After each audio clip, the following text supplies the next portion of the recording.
Hi there. In this video, we are going to discuss about the isoelectric pH of the amino acids. So, what is isoelectric pH? Isoelectric pH is the pH at which amino acids exist as Zwitter ions. Zwitter ions. So, what are Zwitter ions?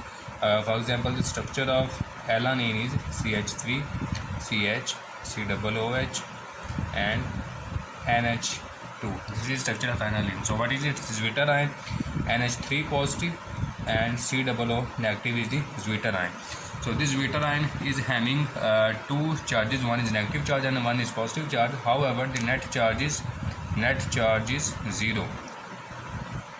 So the pH at which amino acids are neutral, the amino acids exist in the form of Zwitter ions, but the net charge is 0, is called isoelectric pH. So we come towards we should know here how to calculate this isoelectric pH. So to know the calculation of isoelectric pH, we should be having first a brief idea about the titration curve of amino acids. Titration curve of amino acids.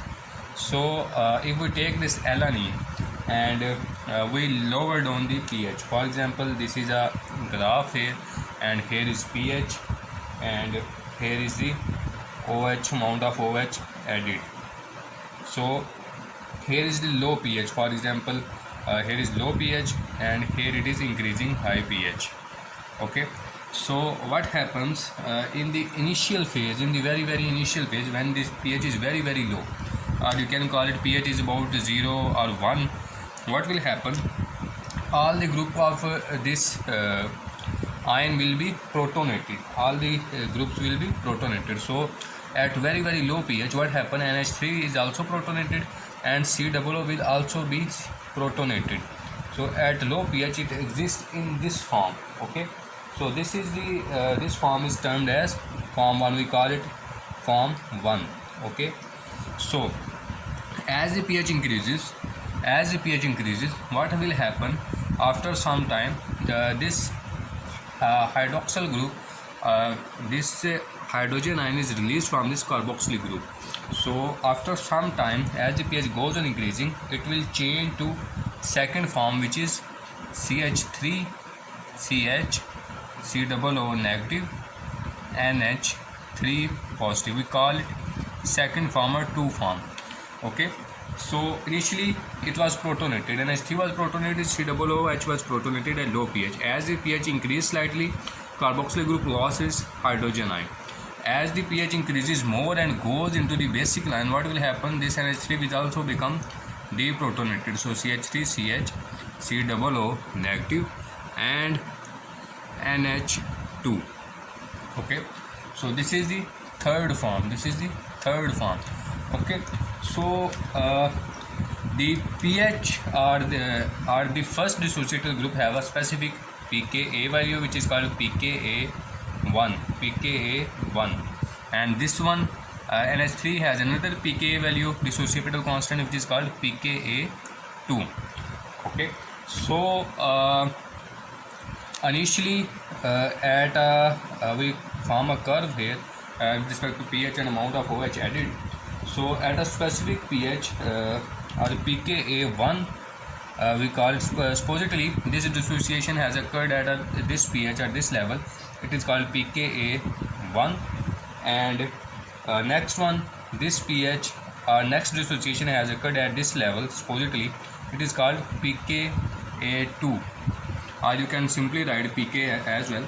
So before this pH, what form is present?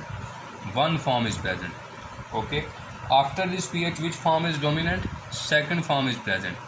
And after this pH, which form is dominant? Third form is present. Okay, so now we want to know the isoelectric pH, or pH at which it will be neutral here, or pH at which there will be alanine will be in the neutral form, because before pKa1 it is present in the ionized or charged form, in which NH3 is charged. After pKa2 it is again charged. Okay, So between pKa1 and pKa2, there should be some pH at which it is neutral, or at which it is existing in this form of zwitter ion. We want to know that pH, and that pH in this case is simply that pH which is equal to isoelectric pH is simply their average, pKa1 plus pKa2 divided by 2. Okay, so their sum and then divided by 2 will give us their isoelectric pH. So pKa1 in this case is 2.3, while pKa2 is 9.1, and we add them and divide by 2, so it comes about 5.7. So in case of alanine, the isoelectric pH is 5.7. So in between here there will be 5.7, at which the alanine is present in the form of zwitter ion. However, at pKa1, when if pH is equal to pKa1, what will happen? Second and third form will be equal. We know that at the pH is equal to pKa, ester concentration is equal to concentration of base, which we studied in the Henderson-Hasselbalch equation. So if we consider it to be an ester and consider it to be a base, so according to Henderson-Hasselbalch equation, what we will get here, we will get pH is equal to pKa, product is here, product is 2, and product divided by reactant is 1, or base by acid is 1. So at when pH is equal to pKa1, then at this level 1 will be equal to 2 in concentration. Similarly, at the level of pKa2, 2 will be equal to concentration in 3. However, at the pi only 2 will be present. At the level of pi only 2 will be present. So I hope you got it. This is an ester, it associated to a base. So we applied Henderson-Hasselbalch equation, pH is equal to pKa plus base by acid at form 2 by form 1. So when pH is equal to pKa, acid and base concentration is equal, or form 2 will be equal to form 1 will equal to form 2.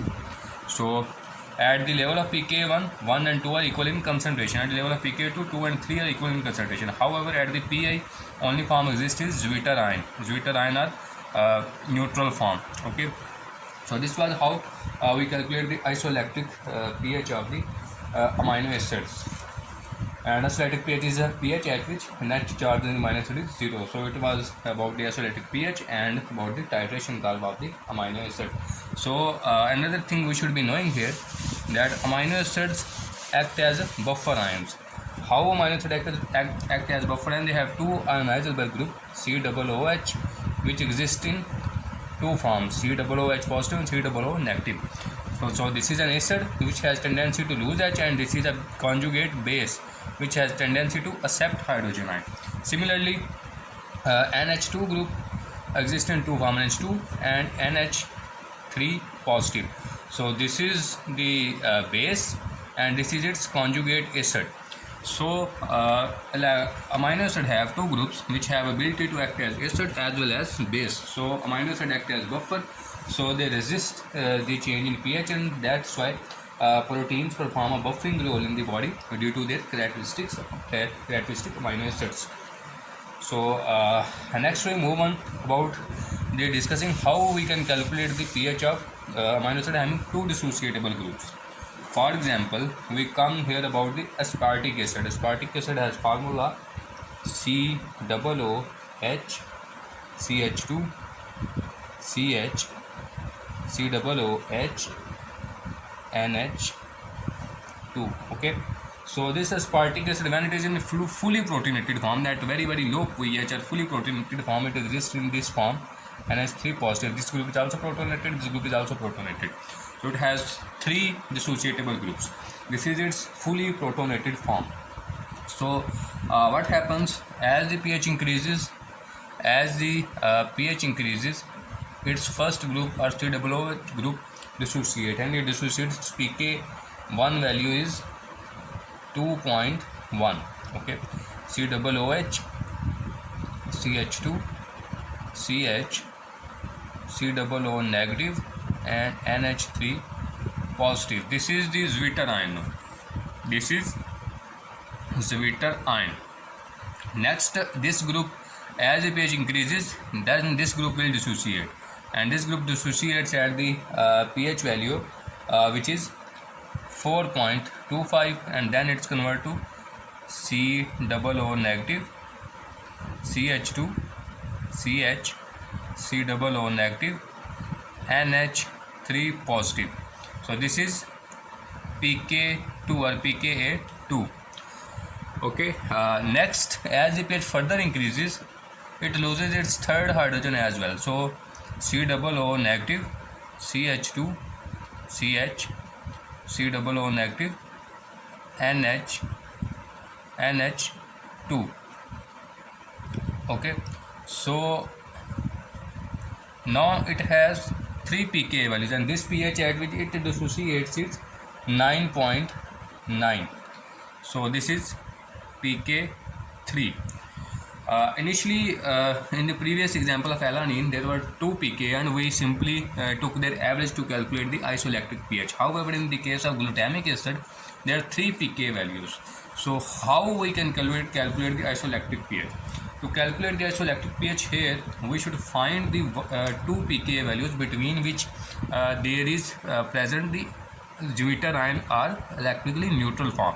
So if we come toward here, this structure has +1 charge on net. Okay.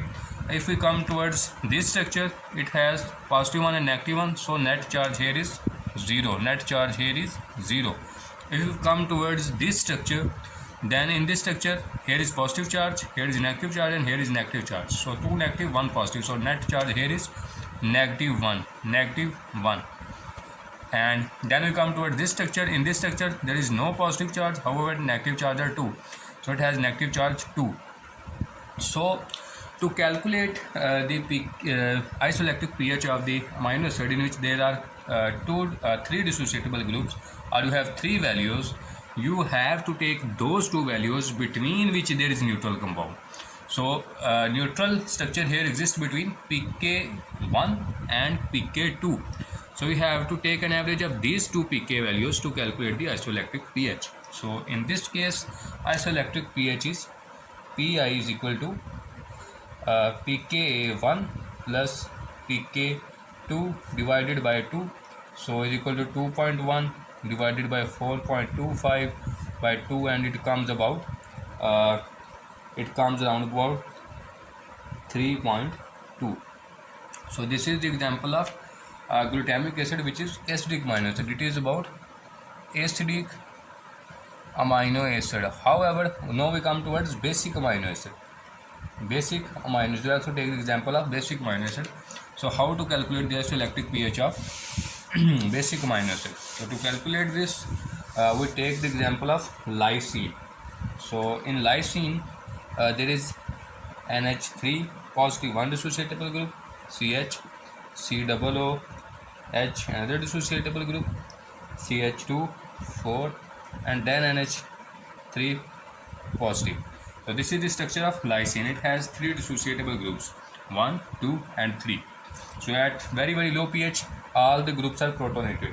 So next, as the pH increases, at the pH of 2.2, which is its pK1, its first group dissociates. So structure becomes NH3 positive, CH, COO negative, CH2, 4, NH3 positive.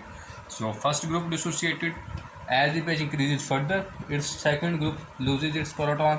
So at the pH 9.2, which is pK2, its second group loses proton.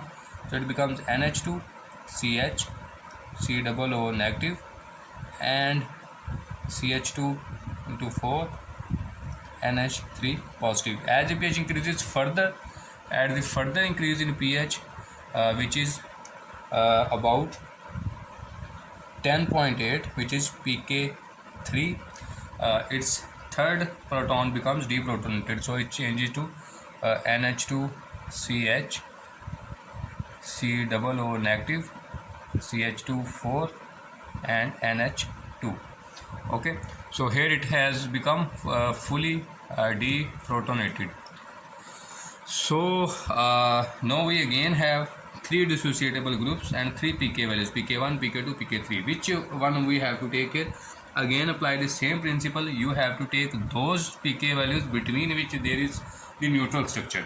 So come here, what is the charge here? Net charge here. Net charge on this structure is +1 +1 +2. Next come toward this, net charge on this structure is +1 +1 +2 and -1. So it is +1 charge here. Next come towards this structure, -1 +1. So net charge here is 0. And then come toward the last structure. In the last structure, net charge is -1. So here you can see clearly that negative structure is not between pK1 and pK2. Instead, it is between pK2 and pK3. However, in case of acetic amino acid, it was between the pK1 and pK2. However, here it is between pK2 and pK3. So isoelectric pH for this basic amino acid is, isoelectric pH is pK2 plus pK3 divided by 2. So we take this average, and when we take this average, it comes about is equal to pK2 9.2 plus 10.8 divided by 2, and it comes about 10 approximately. So this is the isoelectric pH of lysine. So it is how you can calculate the isoelectric pH. You have to choose those pK values between which there lies the neutral structure. So initially neutral structure in the acetic amino acid was between first two pH. However, in the second one it is between last two pH, second and third pH. So a general mnemonic, or you can call it a shortcut here to remember it. If the side chain in fully protonated form, side chain is neutral. If in fully protonated form side chain is neutral, then use lower two values are pK1 and pK2. However, if in fully protonated form side chain is positive, has +1 charge, then use higher two values are pK2 and pK3. If side chain is neutral, use lower two form. If side chain is positive, use upper two form. So in this way you can calculate the isoelectric pH of the amino acids, including amino acid with 2 dissociable groups as well as amino acid with 3 dissociable groups. Thank you.